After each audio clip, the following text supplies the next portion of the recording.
Good evening. Tonight's top story. I need you to believe me. I don't care if you laugh, if you call me jealous, bitter, or insane. I've been called worse. What I'm about to tell you isn't a story, it's the truth. My truth.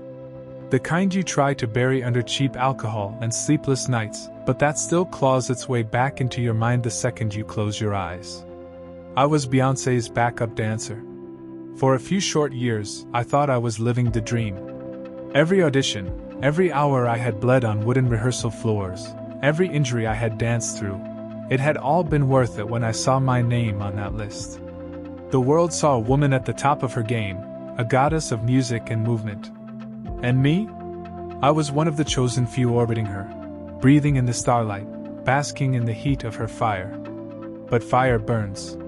The first time I met her, she smiled, warm, almost maternal. But her eyes lingered too long, like she was sizing me up, like she was peeling back skin and bone to see what was inside. I blinked and it was gone, replaced by the megawatt charm everyone knows. Still, something coiled tight in my gut, whispering, "You've just stepped into something you don't understand." Rehearsals were brutal. 12, sometimes 14 hours a day, our sweat pooling on the floor as choreographers barked orders. Beyoncé was perfection. Not just in the way she moved, but in how she commanded the room. She didn't have to shout. A glance, a subtle tilt of her head, and everyone bent, broke, folded. But there were cracks. I remember the first time I heard her name spoken in a whisper, Sasha. At first, I thought it was just dancers being playful, referencing her alter ego. You know, that fierce, otherworldly persona she claimed to channel on stage. But the way the others said it, it wasn't admiration. It was fear. One night, while tying my shoes, I overheard two of the veterans talking. "She's gonna bring Sasha out tonight," one muttered, his voice low. "Don't joke about that."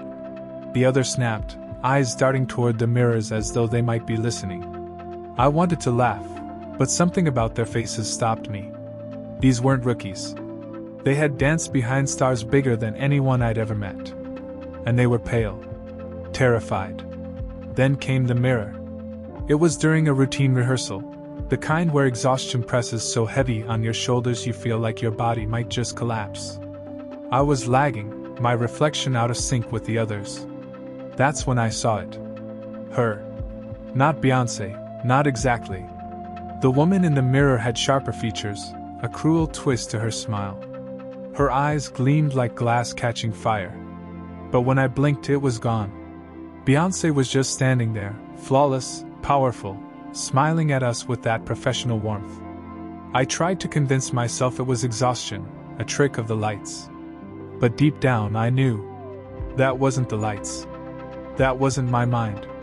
Something had looked back at me. And the whispers about Sasha Fierce, they weren't just whispers anymore. One dancer told me to never, ever look her in the eyes when she switched. Another warned me not to speak the name Sasha in her presence. It was like inviting something closer. They said it half joking, half deadly serious. I didn't believe them then. God help me, I should have. Because what I saw later, what I lived through, wasn't an act. It wasn't performance. It was ritual. I should have walked away that night, when the hairs rose on the back of my neck and the mirrors rippled with something I still can't explain. I should have listened to the veterans, the ones who never looked her directly in the eyes when she danced. But I stayed. And that's why I'm writing this now, praying that someone, anyone, believes me. Because Sasha Fierce isn't a staged persona. She's real. And she saw me. The first weeks of tour life were supposed to be the best of my career. To anyone looking in from the outside, I had made it. The lights, the costumes, the roaring fans, I was part of a global machine, dancing behind the biggest star in the world.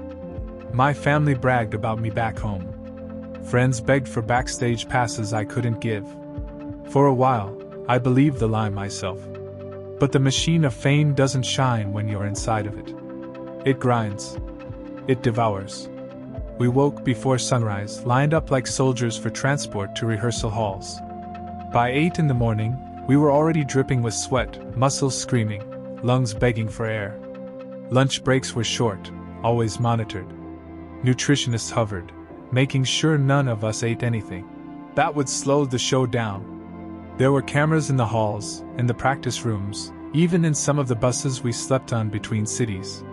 Privacy was an illusion, just like freedom. And always, always she was there.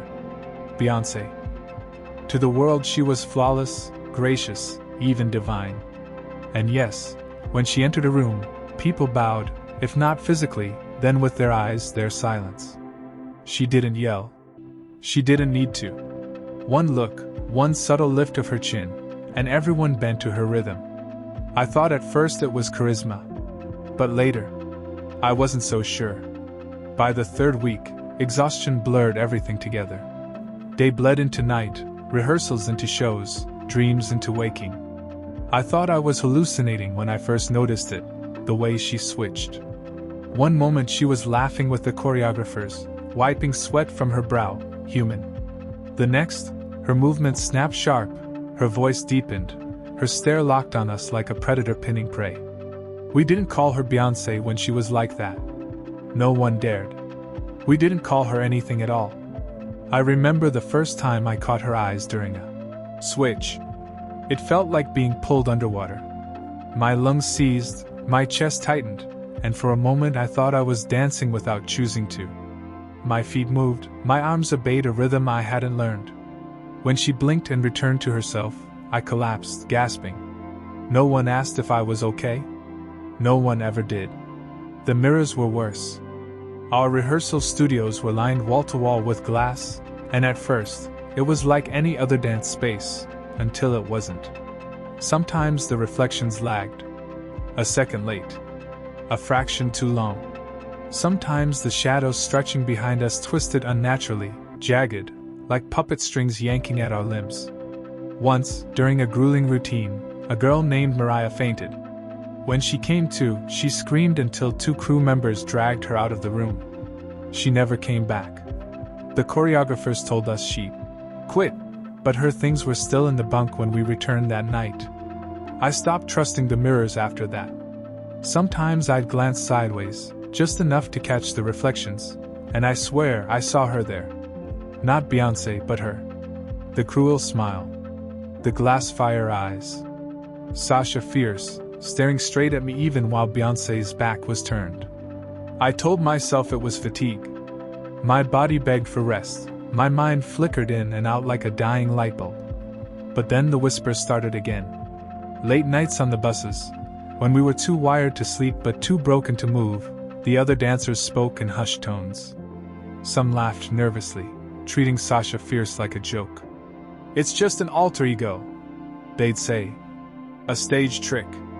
But others, the veterans, the ones with years of touring behind them, never laughed.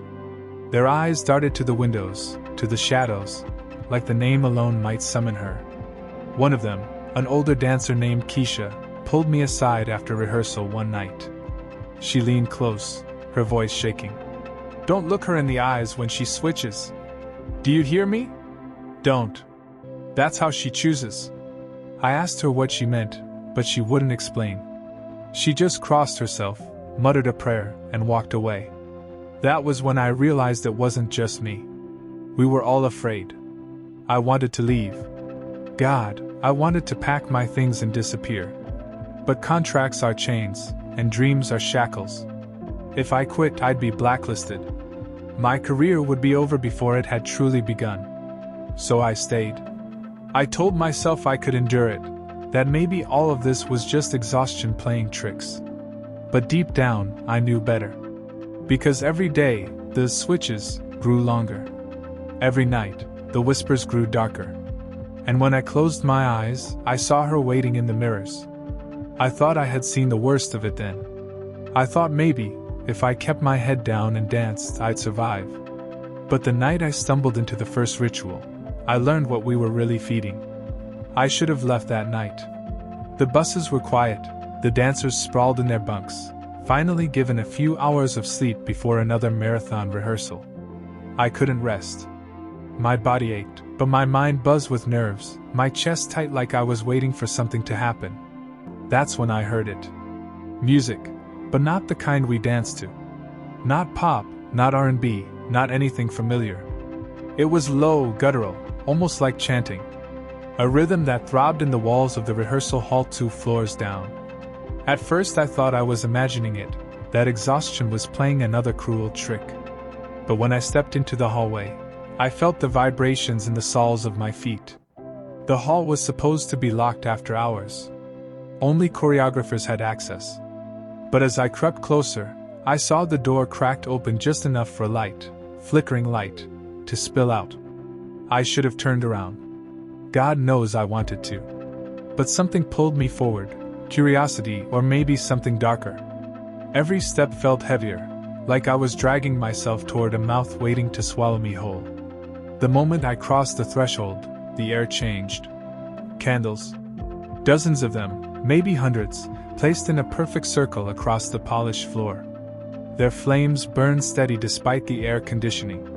Dancers stood inside the circle, moving in slow, synchronized patterns, not rehearsed choreography, but something older, stranger, their bodies bending unnaturally, spines arching as if invisible strings yanked them. And in the center, her, Beyoncé. Her head was bowed, her hair covering her face. Her lips moved, whispering words I didn't understand. The language was harsh, syllables that scraped the inside of my ears and made my stomach churn. The shadows around the dancers twitched. They weren't matching the bodies. They were lagging, stretching, some of them turning their heads when the dancers didn't. I blinked, and for a split second, one shadow looked straight at me. Then she rose. Her body trembled violently, then stilled. When she lifted her head, I staggered back. Her eyes rolled white for a heartbeat, then snapped open, glowing faintly, like embers buried under ash. Her smile stretched wider than it should have, her teeth gleaming too sharp in the candlelight. And her voice. God. Her voice wasn't hers anymore. It was layered, doubled, tripled, as if another presence was speaking through her.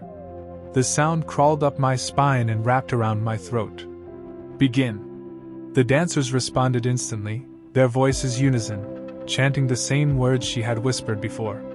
Their bodies contorted, arms jerking in sharp sigils, legs stamping patterns into the floor. That's when I realized, it wasn't choreography. It was a circle. A symbol. We hadn't been learning dances. We'd been practicing rituals. Then the sound hit me. Applause. Screams. The roar of a stadium-sized crowd. But the hall was empty.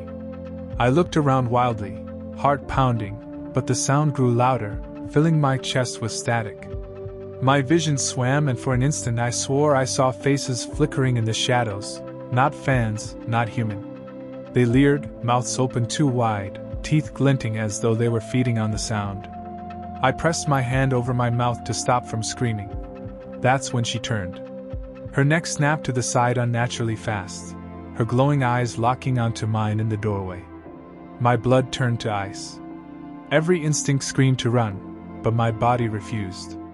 My chest constricted, air forced from my lungs. The urge to step forward into the circle, to give myself to her, was overwhelming. My foot lifted against my will. Then she spoke. Not Beyoncé. Sasha. Another one.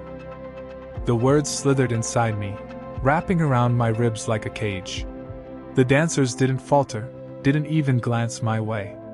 It was like they hadn't heard her. But I had. God help me, I had. Her smile widened, splitting her face like a mask cracking. My vision blurred, my knees buckled. I felt myself tipping forward, about to fall into the circle. Every candle flickered at once, plunging the room into shadow. My body jolted free, and I stumbled backward, slamming into the hallway wall. By the time I looked again, the music had stopped. The dancers stood motionless. Beyoncé, or Sasha, lowered her head, hair falling over her face once more. I didn't wait. I ran. Down the hall, up the stairs, through the bus doors and into my bunk where I buried myself under the sheets like a terrified child. My chest heaved, every muscle trembling.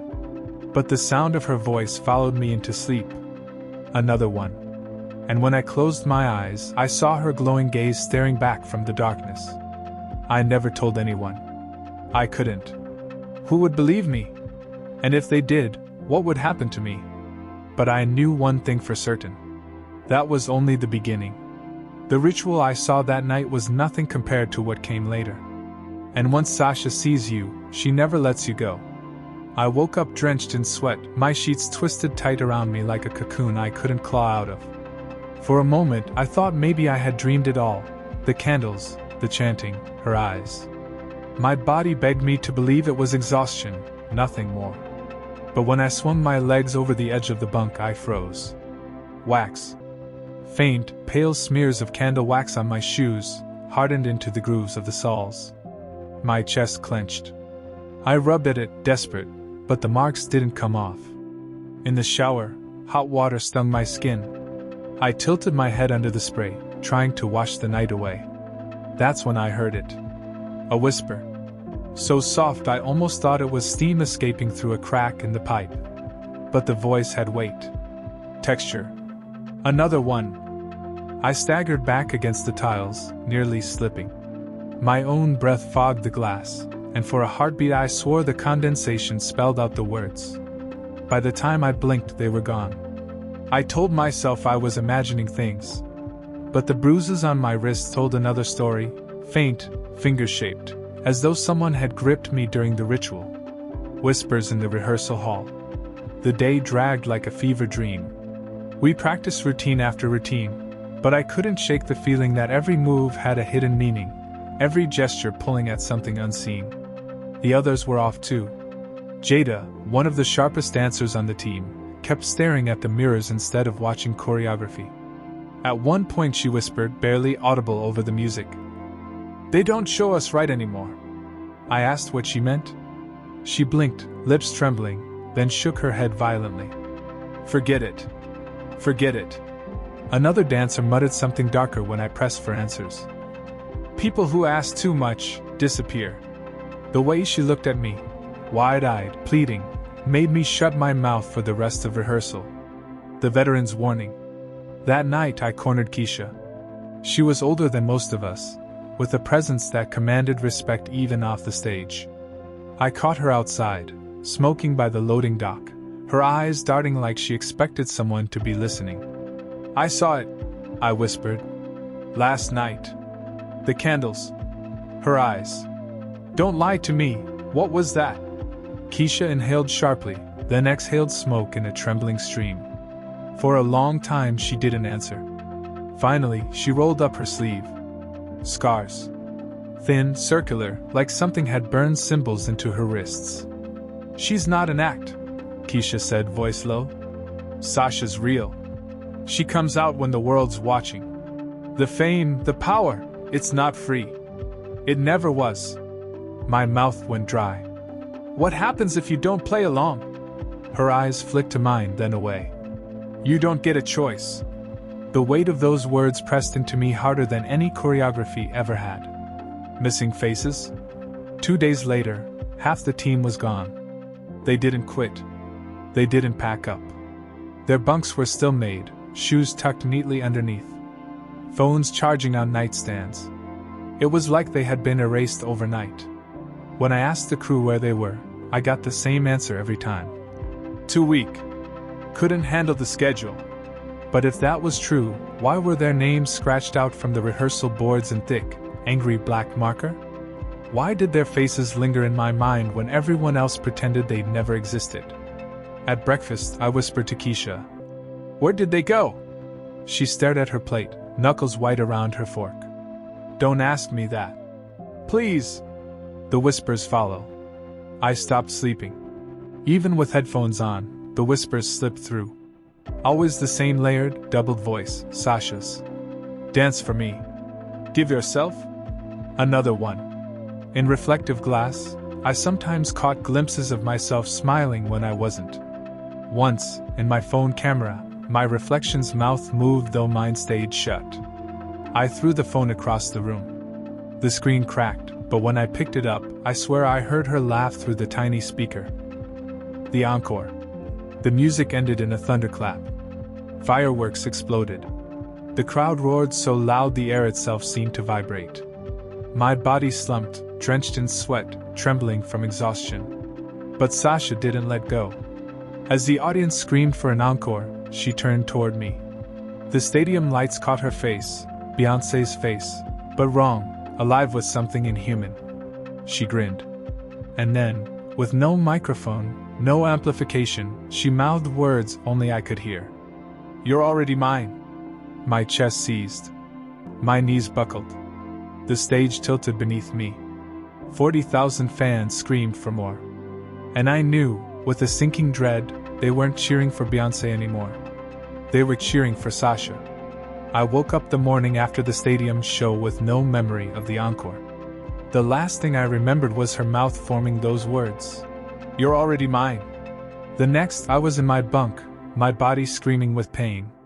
My arms were covered in bruises shaped like fingerprints, deep scratches lining my ribs. My knees were raw, my throat sore as if I'd been screaming for hours. But I hadn't made a sound. The whispers didn't stop when the music did. They followed me into the daylight. Soft, layered voices curling around my ears, pressing against my skull. "Dance for me. Don't resist." Soon, I pressed my palms against my ears until they ached. It didn't matter. The whispers weren't coming from outside. They were inside. Missing dancers. By noon, the team was smaller again. 3 bunks empty. 3 sets of shoes abandoned. 3 toothbrushes still in their cups. "They quit," the stage manager said flatly when I asked. "Couldn't handle the schedule." But one of them, Jada, had left her journal on her pillow. I opened it with shaking hands. The last entry stopped mid-sentence. "The mirrors." That was all. The pen trailed off into a jagged scratch. Another had left their phone plugged in, screen lit with an unsent message. "Something's wrong. If I disappear, it's because..." I dropped it, heart hammering, and backed away. Keisha caught my eye across the hall. She shook her head once, sharp and urgent. Later, in a whisper, she told me the truth. "They don't quit. They're taken. Strange survivors. The ones who were left looked worse each day. Skin pale, eyes sunken, shoulders slumping like their bones had been drained of weight. They spoke less. And when they did, sometimes their words weren't their own." I caught one girl muttering Sasha's chant under her breath in the lunch line, lips moving to that inhuman rhythm. Another laughed suddenly during practice, a jagged, broken sound that didn't match her face. And the mirrors. In the rehearsal hall, I saw my reflection glance at me when my head was turned. Its smile was wrong. Too wide, too knowing. I stopped looking in mirrors after that. Losing myself. The gaps started small. I'd blink, and rehearsal would be over. I'd find myself in my bunk with no memory of walking there. Hours missing, swallowed by silence. Then the habits crept in. I caught myself humming the ritual's cadence while tying my shoes. My feet tapped out sigils on the floor as if my muscles were rehearsing without me. The worst was when I woke up one night standing in front of the bus mirror. My body rigid, mouth stretched in a grin that wasn't mine, eyes rolled white. I screamed, and the reflection didn't. When I blinked, it snapped back. Just me. But I knew better. Keisha's secret. It was Keisha who finally broke. She found me outside during a smoke break, my hands trembling too much to light one. "You think this is new?" she asked quietly, staring out into the dark lot. "It isn't." She told me she'd been here before. On other tours. Other cities. Every time, Sasha grew stronger. Every time, dancers vanished. "Fame isn't built on talent," she whispered. "It's built on offerings." I asked why she didn't just quit. Her eyes glistened in the cigarette glow. "I tried once. They destroyed my contracts. My name. My family got calls, threats. Pictures." She lifted her sleeve again, showing those old circular scars. "You don't walk away. You either keep your head down, or you disappear." Her voice cracked on that last word. I realized then, she wasn't warning me. She was begging me. The silent bargain. I stopped asking questions. Stopped pressing for answers. I danced when told, ate when told, slept when I could. I forced my mouth to stay shut even when I wanted to scream. Because I knew now, silence was the only shield I had left. But even silence couldn't save me. The bruises on my wrists darkened, the shapes no longer random. They curved, forming faint symbols that pulsed beneath my skin. At night, when the whispers grew loudest, I felt them burn. "You're mine." Soon. I scratched until my nails split, but the marks didn't fade. They deepened. Like something inside was carving its way out. Cliffhanger. I don't know how long I can hold out. I don't know how much of me is left. Because once Sasha Fierce chooses you, she doesn't stop until she takes everything. And I think she's already inside me. I thought I understood what it meant to be trapped. The missing dancers. The marks on my skin. The whispers that chewed through my thoughts. But that night proved I hadn't even begun to understand. The gathering. We were told there would be a special rehearsal. No audience, no press. Just us. The dancers, the band, and her. They bussed us out past the city, to some warehouse that smelled of rust and old blood. No lights but candles, no mirrors covered this time. They were waiting for us. The stage was bare except for a chalk circle drawn wide across the floor. Strange markings tangled together like veins. My stomach turned when I saw some of the lines were smeared, not drawn. Smeared in something dark. Keisha refused to look at me. She just whispered, "Don't step outside the circle. No matter what you see." The performance. The music began, low, distorted, like a heartbeat dragged across broken speakers. We moved as one, bodies bending, twisting. But this wasn't choreography. It was obedience. My limbs snapped to commands I didn't hear, only felt. Every muscle obeyed something that wasn't me. In the center of us, Beyoncé wasn't Beyoncé anymore. Her eyes were black pits, her movements too sharp, too fast. The candles bent toward her with every step. Her voice layered, a chorus of her and something far older. And when she spoke, the floor pulsed. "Tonight, you dance until you break." The sacrifice. One dancer stumbled, Jada's friend, the last who hadn't vanished yet. She tripped on the chalk lines, fell to her knees. The music didn't stop. Neither did Sasha. With one flick of her hand, the girl's body lifted. Twisting, writhing, like invisible hooks pulled her apart. Her scream cut through the warehouse, high and raw, until her mouth snapped shut mid-sound. Her eyes rolled white. Her chest stopped moving. The circle drank her shadow into the floor. And then she was gone. No body. No trace. Just gone. The breaking point. I wanted to run. Every cell in my body screamed for me to. But my legs wouldn't listen. My mouth opened, and instead of screaming, I found myself chanting the words. The ritual's cadence poured out of me like poison. I realized then, it wasn't just Sasha Fierce feeding. We were feeding her. Every step, every breath, every chant, tightening the chain between us and her. Keisha's hand found mine in the circle, nails digging deep into my palm. She mouthed two words through tears. "Not yet." The choice. By the time the candles burned low, I was drenched in sweat, my throat raw from words I never meant to speak. And when the music ended, Sasha didn't dismiss us. She only smiled, lips curling too wide, teeth glinting sharp in the candlelight. "Soon," she whispered. "Soon you'll all be mine." The air collapsed inward, the circle burning like fresh coals under my feet. I knew then that escape wasn't just impossible. It was already too late. I'm writing this now because I don't know how many nights I have left. The bruises are darker. The whispers are louder. The mirror doesn't even bother to copy me anymore. If you're hearing this, if you're reading this, understand. Sasha Fierce isn't a staged persona. She's real. And she's hungry. And the next time Beyoncé steps on stage, it could be you she chooses. Asterisk. The bruises are darker now. The whispers won't stop. And I know my time is running out.